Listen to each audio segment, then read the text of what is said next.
ನಿಮ್ಮನ್ನೆಲ್ಲ ಈ ಪತ್ರಿಕಾಗೋಷ್ಠಿಗೆ ಕರೆದಿರೋ ಕಾರಣ ತಮಗೆಲ್ಲ ತಿಳಿದ ಹಾಗೆ ಮೇ 3ನೇ ತಾರೀಕು ಫಸ್ಟ್ ನೀಟ್ ಎಕ್ಸಾಮ್ ನಡೆದಿತ್ತು. ಪೇಪರು ಔಟ್ ಆಗಿದೆ ಅಂತ ಹೇಳ್ಬಿಟ್ಟು ಕಾರಣಾಂತರಗಳಿಂದ ಎಕ್ಸಾಮ್ ಕ್ಯಾನ್ಸಲ್ ಆಗಿತ್ತು. ಎಕ್ಸಾಮ್ನ ರಿಸಲ್ಟ್ನ ಕ್ಯಾನ್ಸಲ್ ಮಾಡಿ ಮತ್ತೆ ಜೂನ್ 21ನೇ ತಾರೀಕು ರೀನೀಟ್ ಎಕ್ಸಾಮನ್ನು ಕಂಡಕ್ಟ್ ಮಾಡಿದರು. ಆ ಒಂದು ತಿಂಗಳಲ್ಲಿ ಮಕ್ಕಳು ತುಂಬ ಓದೋಕ್ಕಾಗಿರಲಿಲ್ಲ, ಸಮಸ್ಯೆಗಳಾಗಿತ್ತು. ಅದೆಲ್ಲದರ ಹೊರತಾಗಿಯೂ ಕೂಡ ರೀನೀಟ್ ಎಕ್ಸಾಮ್ ರಿಸಲ್ಟ್ ಅನೌನ್ಸ್ ಆಗಿದೆ ನಿನ್ನೆ ಸಾಯಂಕಾಲ. ಆ ರೀನೀಟ್ ಎಕ್ಸಾಮಲ್ಲಿ ನಮ್ಮ ಮಕ್ಕಳು ಅತ್ಯುತ್ತಮವಾದ ಫಲಿತಾಂಶವನ್ನು ಪಡ್ಕೊಂಡಿದ್ದಾರೆ ನಿಜವಾಗ್ಲೂ ಕೂಡ. ಅದರಲ್ಲಿ ದರ್ಶನ್ ಮಂಜುನಾಥ್ ಗೌಡ ಅಂತಕ್ಕಂಥ ವಿದ್ಯಾರ್ಥಿ 720ಕ್ಕೆ 667 ಮಾರ್ಕ್ಸನ್ನು ತಗೊಂಡು ಆಲ್ ಇಂಡಿಯಾ ಲೆವೆಲಲ್ಲಿ 612ನೇ ರ್ಯಾಂಕು, ಜನರಲ್ ಕ್ಯಾಟಗರಿನಲ್ಲಿ 612ನೇ ರ್ಯಾಂಕು, OBC ಕ್ಯಾಟಗರಿನಲ್ಲಿ 185ನೇ ರ್ಯಾಂಕನ್ನು ತಗೊಂಡು ಅತ್ಯುತ್ತಮವಾದ ಸಾಧನೆ ಮಾಡಿದ್ದಾನೆ. ನಿಜವಾಗ್ಲೂ ಇದು ನನ್ನ ಹೇಳಬೇಕು ಅಂತಂದರೆ ಕಾಲೇಜ್ಗೆ, ಅವರ ಪೋಷಕರಿಗೆ, ನೆಲಮಂಗಲಕ್ಕೆ, ಬೆಂಗಳೂರು ಗ್ರಾಮಾಂತರಕ್ಕೆ ಒಂದು ಹೆಮ್ಮೆಯ ವಿಷಯ ಅಂತ ಹೇಳೋಕ್ಕೆ ನಾನು ಇಷ್ಟಪಡ್ತೀನಿ. ನಿಜವಾಗ್ಲೂ ಅತ್ಯುತ್ತಮವಾದ ಫಲಿತಾಂಶ. ಅವನ ಜೊತೆಗೆ ಸುಮಾರು 10 ವಿದ್ಯಾರ್ಥಿಗಳು 400ಕ್ಕಿಂತ ಹೆಚ್ಚು ಮಾರ್ಕ್ಸನ್ನು ತಗೊಂಡು 720ಕ್ಕೆ ಉತ್ತಮವಾದ ಫಲಿತಾಂಶವನ್ನು ಕೊಟ್ಟಿದ್ದಾರೆ. ಯತೀಶ್ GR 568 720ಕ್ಕೆ, ಅಮೂಲ್ಯ SA 436 720ಕ್ಕೆ, ರಚನಾ 435 720ಕ್ಕೆ, ದೀಪಕ್ 410 720ಕ್ಕೆ. ಒಟ್ಟು 8 ವಿದ್ಯಾರ್ಥಿಗಳು 400ಕ್ಕಿಂತ ಹೆಚ್ಚು ಅಂಕ ಪಡೆದು ಪ್ರತಿಷ್ಠಿತ ಏನು ವೈದ್ಯಕೀಯ ಕಾಲೇಜ್ಗಳಿದ್ದಾವೆ ಅಲ್ಲಿ ಸೀಟನ್ನು ಡಿಫ್ರೆಂಟ್ ಕ್ಯಾಟಗರಿನಲ್ಲಿ ಜನರಲ್ ಮೆರಿಟಲ್ಲಿ ಪಡ್ಕೊಳ್ಳೋಕ್ಕೆ ಅರ್ಹತೆಯನ್ನು ಪಡ್ಕೊಂಡಿದ್ದಾರೆ. ಇವ್ರಿಗೆಲ್ಲರಿಗೂ ಕೂಡ ಆಲ್ಮೋಸ್ಟು ಏನು ಮೆಡಿಕಲ್ ಸೀಟು ಸಿಗುತ್ತೆ. ಏನು ದರ್ಶನ್ ಮಂಜುನಾಥ್ ಗೌಡ ಏನು 667 ಮಾರ್ಕ್ಸ್ ತೊಗೊಂಡು 612 ರ್ಯಾಂಕ್ ಬಂದಿದ್ದಾನೆ. ಅವನಿಗೆ ನಮ್ಮ ಇದ್ರ ಪ್ರಕಾರ, ಕ್ಯಾಲ್ಕುಲೇಷನ್ ಪ್ರಕಾರ, ಇಂದಿನ ಪ್ರೀವಿಯಸ್ ಸ್ಟ್ಯಾಟಿಸ್ಟಿಕ್ಸ್ಗಳ ಪ್ರಕಾರ ಅವನಿಗೆ all India Institute of medical ಸೈನ್ಸಲ್ಲಿ, ಯಾವುದಾದ್ರೂ ಒಂದು all India Institute of medical ಸೈನ್ಸಲ್ಲೇ ಸೀಟ್ ಸಿಗ್ತಕ್ಕಂಥ 100ಕ್ಕೆ 100ರ ಸಾಧ್ಯತೆ ಇದೆ. ಇದು ನಿಜವಾಗ್ಲೂ ಕೂಡ ಅತ್ಯುತ್ತಮವಾದ ಫಲಿತಾಂಶ. ಏಕೆಂದರೆ ತಮಗೆಲ್ಲ ತಿಳಿದ ಹಾಗೆ ವಿದ್ಯಾರ್ಥಿಗಳನ್ನ ಹಿಡಿದಿಟ್ಕೊಳ್ಳೋದು, ಅದೇ ಕಾನ್ಸಂಟ್ರೇಷನ್ ಹಿಡಿದಿಟ್ಕೊಳ್ಳೋದು ವಿದ್ಯಾರ್ಥಿಗಳು ತುಂಬ ಕಷ್ಟ ಇತ್ತು. ನೀಟ್ ಎಕ್ಸಾಮ್ ಮುಗಿದ್ಮೇಲೆ ವಿದ್ಯಾರ್ಥಿಗಳೆಲ್ಲ ಅವ್ರ ಊರಿಗೋ ಎಲ್ಲೋ ಟ್ರಿಪ್ ಹೋಗೋದು ಆ ಥರ ಆಗೋಗಿತ್ತು.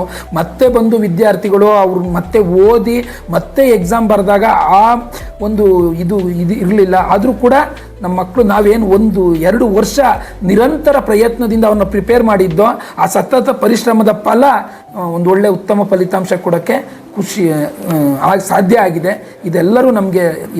ನಮಗೆಲ್ಲರಿಗೂ ಖುಷಿ ಕೊಡುವಂಥ ವಿಷಯ ಅಂತ ಹೇಳೋಕ್ಕೆ ಇಷ್ಟಪಡ್ತೀನಿ. ಏನು ಸಲ government all India central government medical ಕಾಲೇಜ್ಗಳವು ಫೀಸ್ ಎಲ್ಲ ಕಡಿಮೆನೇ ಇರುತ್ತೆ. ಆದರೆ ಸುಮಾರು 2,000 ಚೇಂಜು ಮಾತ್ರ ಮೆಡಿಕಲ್ ಸೀಟ್ಗಳಿರ್ತದೆ ಇಡೀ ದೇಶಕ್ಕೆ. ಅದರಲ್ಲಿ ಜನರಲ್ ಮೆರಿಟಲ್ಲಿ ಅಂದರೆ 1,000 ಇರ್ತದೆ. ಆ 1,000 ಕಾಂಪೀಟ್ ಮಾಡಬೇಕಾಗತ್ತೆ. ಅದು ತುಂಬ ಕಷ್ಟ ಇರುತ್ತೆ. ನಿಜವಾಗ್ಲೂ ಕೂಡ ಈ ನೆಲಮಂಗಲ ತಾಲೂಕಿನಂಥ ಗ್ರಾಮಾಂತರ ಪ್ರದೇಶದಿಂದ ಅಂಥ ಕಾಲೇಜಲ್ಲಿ ಸೀಟ್ ತೊಗೊಳ್ಳೋಕ್ಕೆ ಅರ್ಹತೆ ಪಡ್ಕೊಂಡಿರ್ತಕ್ಕಂಥದ್ದು ನಿಜವಾಗ್ಲೂ ಖುಷಿ ಪಡುವಂಥ ವಿಷಯ. ಪ್ರೆಸ್ ಕಾನ್ಫರೆನ್ಸ್ ಕರೆದಿರೋ ಉದ್ದೇಶ ನಿಮಗೆಲ್ಲ ತಿಳಿದಿರೋ ಹಾಗೆ ನಿನ್ನೆ ರಾತ್ರಿ ನೀಟ್ ರಿಸಲ್ಟ್ ಬಂತು. ನೀಟ್ ರಿಸಲ್ಟು ಇದು ಮೆಡಿಕಲ್ ನೀಟ್ ರಿಸಲ್ಟು. ಸೊ ಇದರಲ್ಲಿ ನಮ್ಮ ಕಾಲೇಜಿನಲ್ಲಿ ಅತ್ಯುತ್ತಮವಾದ ಫಲಿತಾಂಶ ಬಂದಿದೆ. ಸುಮಾರು 8ಕ್ಕೂ ಹೆಚ್ಚು ವಿದ್ಯಾರ್ಥಿಗಳು ಇದರಲ್ಲಿ ಒಂದು ಇದನ್ನು ಪಡ್ಕೊಂಡಿದ್ದಾರೆ, ಎಲಿಜಿಬಿಲಿಟಿ ಪಡ್ಕೊಂಡಿದ್ದಾರೆ. ಅದರಲ್ಲಿ ದರ್ಶನ್ ಮಂಜುನಾಥ್ ಗೌಡ ಅಂಥೇಳಿ ಈ ಮಗು ದೇಶಕ್ಕೆ 612 ರ್ಯಾಂಕನ್ನು ಪಡ್ಕೊಂಡಿದ್ದಾನೆ. ಸೊ 667 ಮಾರ್ಕ್ಸನ್ನು ತೊಗೊಂಡಿದ್ದಾನೆ 720ಕ್ಕೆ. ಸೊ ಈ ಹುಡುಗ ಇವನ ಜೊತೆಗೆ ಇನ್ನೂ ಹಲವಾರು ವಿದ್ಯಾರ್ಥಿಗಳು ನಮ್ಮ ಕಾಲೇಜಲ್ಲಿ ವ್ಯಾಸಂಗ ಮಾಡಿ ಒಳ್ಳೆಯ ರಿಸಲ್ಟನ್ನು ತೊಗೊಂಡಿದ್ದಾರೆ. ಅವರು ಯತೀಶ್ ಅಂತೇಳಿ 568, ಅಮೂಲ್ಯ, ರಚನಾ, ದೀಪಕ್, ವರುಣ್, ಶ್ರಾವಣಿ, ಯಶಸ್ವಿನಿ ಅಂತೇಳಿ 8ಕ್ಕೂ ಹೆಚ್ಚು ವಿದ್ಯಾರ್ಥಿಗಳು ಡಿಫ್ರೆಂಟ್ ಕ್ಯಾಟಗರಿನಲ್ಲಿ ಅವ್ರಿಗೆ ಒಂದು ಮೆಡಿಕಲ್ ಸೀಟು ಸಿಗೋಂಥ ಸಾಧ್ಯತೆಗಳು ಹೆಚ್ಚಿದೆ. ನಿಮಗೆಲ್ಲ ಗೊತ್ತಿದ್ದಾಗೆ ಈ ಸರಿ ಸ್ವಲ್ಪ ಕ್ಲಮ್ಸಿ ಆಯಿತು. ನೀಟ್ ಎಕ್ಸಾಮು ಮೇನಲ್ಲಿ ಎಕ್ಸಾಮ್ ಆಯಿತು. ಅದಾದಮೇಲೆ ಪೇಪರ್ ಸಮಸ್ಯೆ ಆಯಿತು ಅಂತೇಳಿ ಮತ್ತೆ ನೀಟ್ ಎಕ್ಸಾಮನ್ನು ಮಾಡಿದ್ರು. ಮೊನ್ನೆ ತಾನೇ ಎಕ್ಸಾಮ್ ಮುಗೀತು. ನಿನ್ನೆ ರಾತ್ರಿ ಇಮ್ಮಿಡಿಯೇಟ್ ರಿಸಲ್ಟ್ ಕೊಟ್ಟರು. ಇದರಲ್ಲಿ ಅತ್ಯುತ್ತಮವಾದ ರಿಸಲ್ಟ್ ಬಂದಿದೆ. ಪ್ರತಿ ಸಲ ಥರ ಈ ಸರಿನೂ ಕೂಡ ಹೊಯ್ಸಳದಲ್ಲಿ ಔಟ್ಸ್ಟ್ಯಾಂಡಿಂಗ್ ರಿಸಲ್ಟ್ ಬಂದಿದೆ. CT ಇರ್ಬೋದು, ನೀಟ್ ಇರ್ಬೋದು, ಅಥವಾ JE ರಿಸಲ್ಟ್ ಇರ್ಬೋದು. ನೆಲಮಂಗಲ ಜನತೆಗೆ ಗೊತ್ತಿರೋ ಹಾಗೆ ಯಾವಾಗಲೂ ನೆಲಮಂಗಲದಲ್ಲಾಗಲಿ ಅಥವಾ ಬೆಂಗಳೂರು ರೂರಲ್ ಡಿಸ್ಟ್ರಿಕ್ಕಲ್ಲಾಗಲಿ ನಮ್ಮ ಸತತವಾಗಿ ಕಳೆದ 10 ವರ್ಷಗಳು, ಇದು ನಮ್ಮ 10ನೇ ವರ್ಷ, ಕಳೆದ 10 ವರ್ಷಗಳು ತುಂಬ ಒಳ್ಳೆಯ ರಿಸಲ್ಟನ್ನು ಕೊಟ್ಕೊಂಬಂದಿದ್ದು. ಹಾಗೆ ಈ ವರ್ಷವೂ ಕೂಡ ಈ ದರ್ಶನ್ ಮಂಜುನಾಥ್ ಅನ್ನುವಂಥ ಹುಡುಗ ನಡಿ ದೇಶಕ್ಕೆ 612ನೇ ರ್ಯಾಂಕನ್ನು ತೊಗೊಂಡು ತುಂಬ ಅತ್ಯುತ್ತಮವಾದ ಫಲಿತಾಂಶವನ್ನು ಕೊಟ್ಟಿದ್ದಾನೆ. ಸೊ ಇದಕ್ಕೆ ಕಾರಣೀಭೂತರಾದ ನಮ್ಮ ಎಲ್ಲ ಟೀಚರ್ಸು ಮತ್ತು ನಮ್ಮ ವಿದ್ಯಾರ್ಥಿಗಳು ಮತ್ತು ವಿದ್ಯಾರ್ಥಿಗಳ ಪೇರೆಂಟ್ಸ್ ಇದ್ದಾರಲ್ಲ ಅವರು, ಇದು 2 ವರ್ಷದ ಸತತ ಪ್ರಯತ್ನ. ಹೇಗೆ ಅಂತಂದರೆ ನಾವು ಅವ್ರಿಗೇನೆ ಸಪ್ರೇಟಾಗಿ ಒಂದು ನೀಟ್ ಕ್ಲಾಸಸ್ ಅಂತ ಹೇಳ್ಬಿಟ್ಟು ಸಪ್ರೇಟ್ ಒಂದು ಟೈಮ್ ಟೇಬಲನ್ನು ಹಾಕೋತೇವೆ. ಎವ್ರಿ ವೀಕ್ ಟೆಸ್ಟ್ ಇರುತ್ತೆ, ಅದಾದಮೇಲೆ ಎವ್ರಿ ಮಂತ್ ಗ್ರ್ಯಾಂಡ್ ಟೆಸ್ಟ್ ಅಂತ ಇರುತ್ತೆ.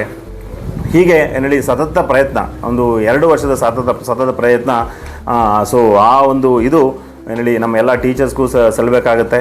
ಅದಾದಮೇಲೆ ಪೇರೆಂಟ್ಸ್ ಸಪೋರ್ಟ್ ಮಾಡುವಂಥ ಪೇರೆಂಟ್ಸ್ಗೆ, ಅದಾದಮೇಲೆ ವಿದ್ಯಾರ್ಥಿ ಈ ವರ್ಷದಂತೂ ತುಂಬಾ ಸೆಕೆಂಡ್ ಟರ್ಮ್ ನೀಟ್ ಏನಿತ್ತು ತುಂಬಾ ಕಷ್ಟ ಇತ್ತು.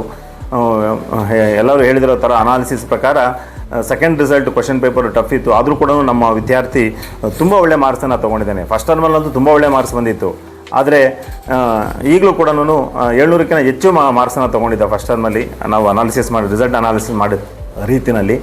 ಈಗ 667 ತೊಗೊಂಡಿದ್ದಾನೆ. ಇದು ನಮಗೆಲ್ಲರೂ ತುಂಬ ಖುಷಿ ಕೊಡುವಂಥ ವಿಚಾರ. ಇದಕ್ಕೆ ವಿದ್ಯಾರ್ಥಿಗೆ ಧನ್ಯವಾದ ಹೇಳ್ತೇನೆ ಅಥವಾ ಕಂಗ್ರ್ಯಾಚುಲೇಷನ್ಸ್ ಹೇಳ್ತೇನೆ. ಜೊತೆಗೆ ನೆಲಮಂಗಲದ ಜನತೆ ಏನು ನಮಗೆ ಇವತ್ತಿನವರೆಗೂ ಲಾಸ್ಟ್ 10 ವರ್ಷಗಳ ನಮಗೆ ಸಪೋರ್ಟ್ ಮಾಡ್ಕೊಂಡ್ಬಂದಿದ್ದಾರೆ. ನಾವು ಏನೊಂದು ಒಂದು ಪ್ರಾಮಿಸನ್ನು ಮಾಡಿದ್ದೀವಿ, ಒಂದು ಒಳ್ಳೆ ಎಜುಕೇಷನ್ ಕೊಡ್ತೇವೆ ಅಂತ, ಅದನ್ನು ಇವತ್ತಿನವರೆಗೂ ನಾವು ಅದನ್ನು ಕೊಡ್ತಾ ಬಂದಿದ್ದೇವೆ. ಸೊ ಇದಕ್ಕೆಲ್ಲ ಕಾರಣಭೂತ ಎಲ್ಲರಿಗೂ ಒಂದು ಥ್ಯಾಂಕ್ಸ್ ಹೇಳ್ತೇನೆ. ಹಂಗೆ ಮಾಧ್ಯಮದ ಮಿತ್ರರಿಗೂ ಒಂದು ಥ್ಯಾಂಕ್ಸ್ ಹೇಳ್ತಾ ನನ್ನ ಮಾತನ್ನು ಮುಗಿಸ್ತೇನೆ.